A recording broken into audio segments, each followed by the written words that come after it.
What up, guys? Joachim here, and this video I just kind of want to show you guys a little bit about how I do these transcripts where I'm learning languages and stuff like that.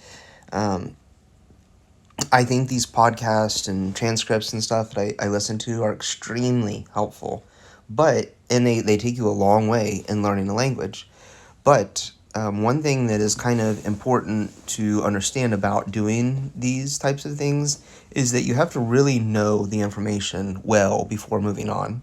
I don't want to say, like, if you don't know every single word, like, you have to stay on that until then, but I would say, if you're spending, I've heard differing amounts, and it depends on how much you're going to continue to follow up on it. So, Lashu, who was a great YouTuber, he passed away. May he rest in peace. But he would do things like this. He would read chapters from books.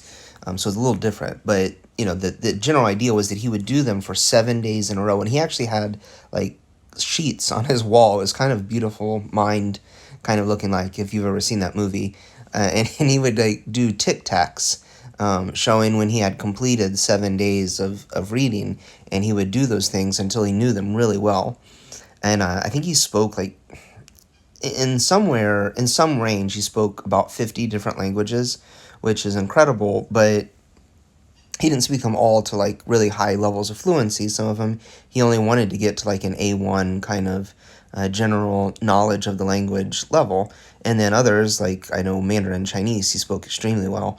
And, he had that to, like, probably a C2 level. Like, he's very high in his understanding and his ability to communicate of Mandarin Chinese. So there's, a range there, but he would do things like that. So that's how he did it. I have done that, and I sometimes will do that with these, but I usually like to move on after 3 or 4 days of doing these. So what I do is that I go back at the end after I've read it for 3 days or 4 days, and I will take them and put them in my Anki deck then. So I'll just copy and paste, like, metrita y me carta. So cash, or which means cash or credit card, and I'll copy that and put that in my Anki deck, and then I'll copy the translation over here and put that in, and that's how I'll kind of move on then.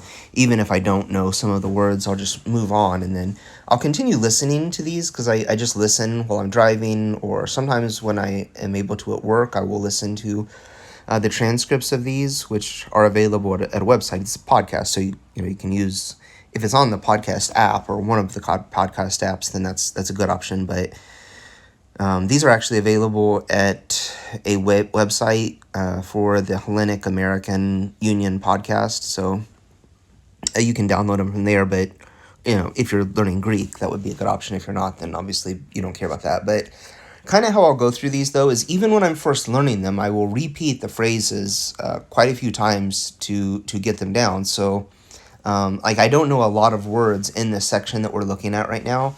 So it says υπάλληλος, which means employee, and it says lipon, η χρέωση είναι 30 ευρώ. Είναι 30 ευρώ. Λοιπόν, η χρέωση είναι 30 ευρώ. Η χρέωση. And so those are the words that I don't know, is like ikreosi, the charge. Ikreosi. And I'll say that quite a few times, and then I'll move on and I'll say it as if I'm the employee who's telling the woman at the store the charge is 30 euros. And then he asks her a follow-up question saying, Pos θα ξαφλήσετε. Pos θα ξοφλήσετε. I think I said xaf, but it's ξοφλήσετε. Πώς θα ξοφλήσετε, μετρητά ή με κάρτα. And okay, so that's like one full phrase before she responds. So you can see she responds down here. Eleni is Eleni. It says, like, επειδή είμαι τακτική τελάτισα. So I'll learn that next. I haven't got onto that yet, but so I'm learning this one right now. But I'll just kind of repeat that a number of times. The employee, υπάλληλος, says, λοιπόν, η χρέωση είναι 30 ευρώ. Πώς θα ξοφλήσετε, μετρητά ή με κάρτα? So I've got that down where I can say it pretty fluidly, but I probably won't remember it very well if I just left it there. So I'll have to say that a few more times.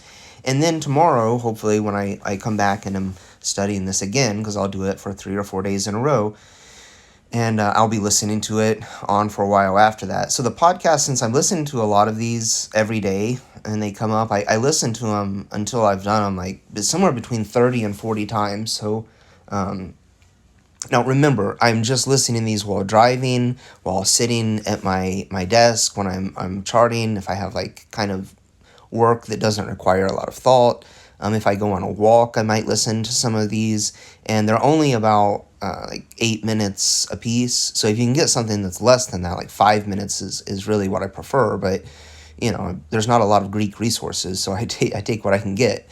8 minute resource is pretty good, so I listen to that.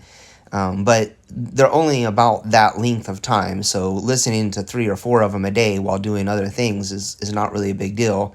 And over time, I've heard them probably between 30 and 50 times, and then if I know it so well, I'm sick of it, I'm sick of hearing it, then I remove it from the playlist and move on so that it doesn't come up again.